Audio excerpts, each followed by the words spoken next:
What up, everybody? Do you want to know how the IV, EV, and nature system in every up-to-date Pokemon game works? Then stay tuned.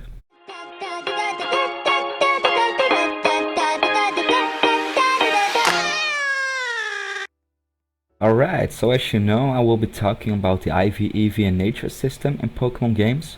For this, I'm using Pokemon Brick Bronze from roblox.com. Roblox.com is a website where everyone can create and publish their games with Roblox Studio for free, actually. So be sure to check it out if you don't know it yet. But we're gonna get started right now. So a problem that happens to probably many of you is you go to the stats, but you have no idea what those numbers actually mean.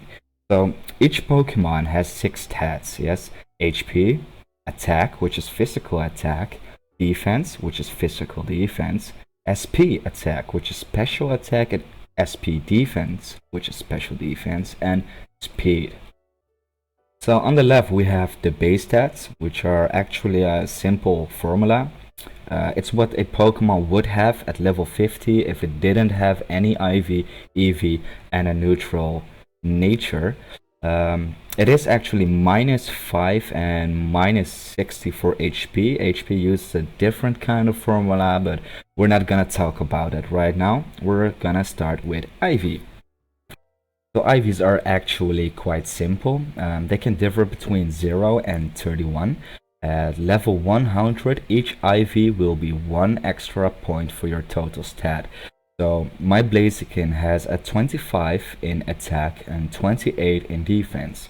So it means that he will have 25 extra points in his total stats in attack and 28 in defense when he's level 100. Now it doesn't seem like much, but it actually is, especially if you go competitive.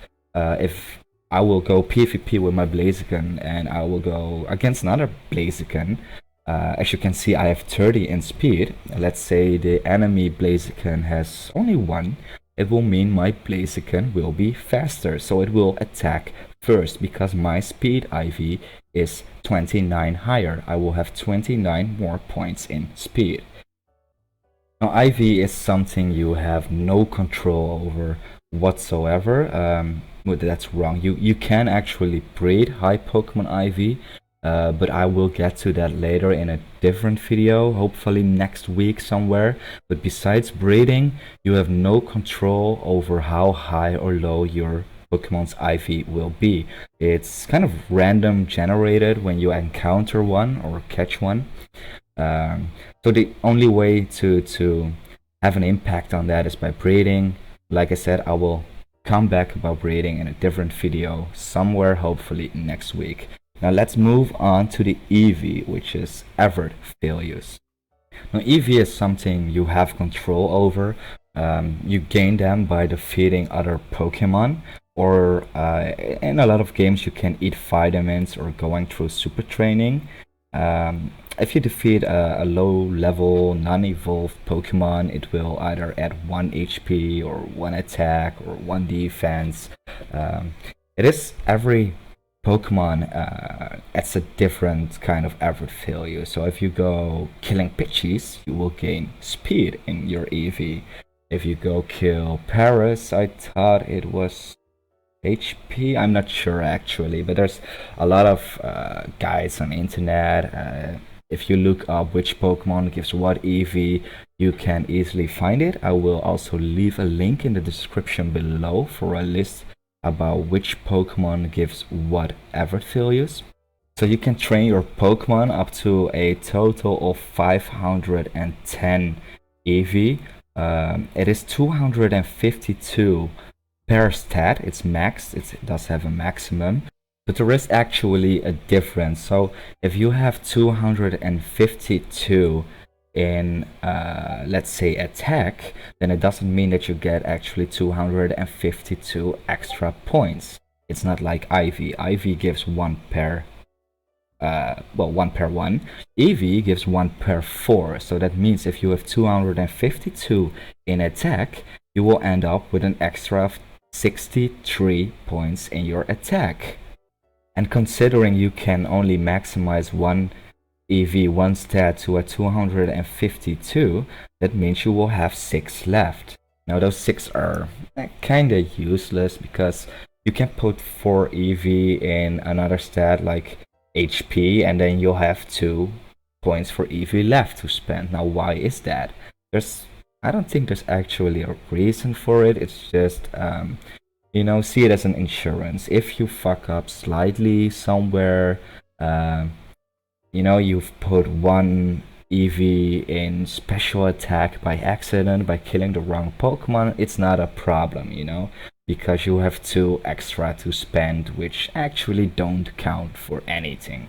Now there is a way to decrease your EV, because if I look at my Blaziken here, I don't want special defense, I've got this training spot where there's a lot of attack because of an NPC, but he also has a Beedrill, which gives us I think it gives 2 attack and 1 special defense.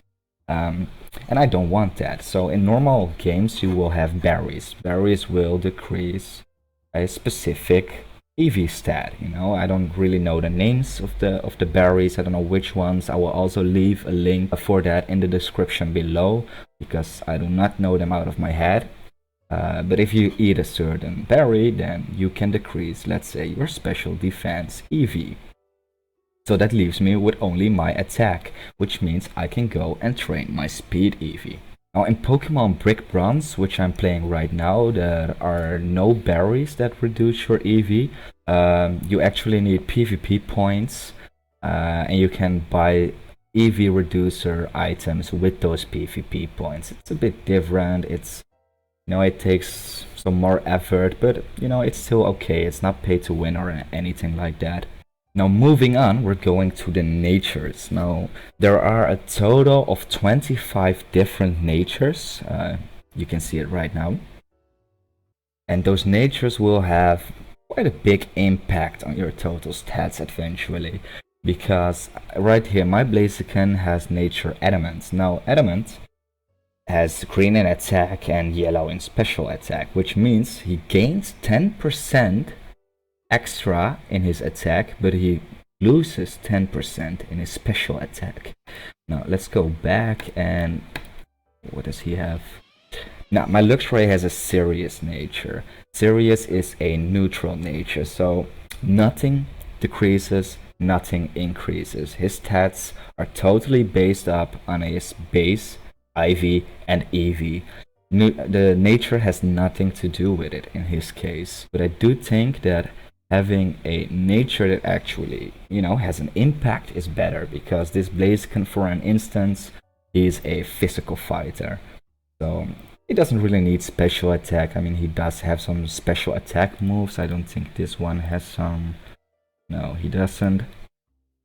But I like my Blazikens to be pure physical attackers, so his attack gets boosted and his special attack, which he does not need, will be reduced. So it's a really good nature for him. Now if we go to Abra, this Abra is timid. Now Abra needs special attack and speed, and Alakazam does actually, because Alakazam is a sweeper. He's fast with high damage and low defenses. These are Abra stats, so I can't really. Defense 15, special defense 55. No, really low attack. Although, like I said, these are Abra's stats, not Alakazam's. So you have to base it on Alakazam because it's the final evolution. So for Abra right now, because he's timid, it's actually quite good. It will decrease his normal attack, which he doesn't need anyway because he doesn't use physical attacks. His special attack isn't changed. It stays like whatever this is, it has a high IV, EV needs to be trained, but it's quite high, but his speed gets increased. So it will ensure that my Alakazam will attack first.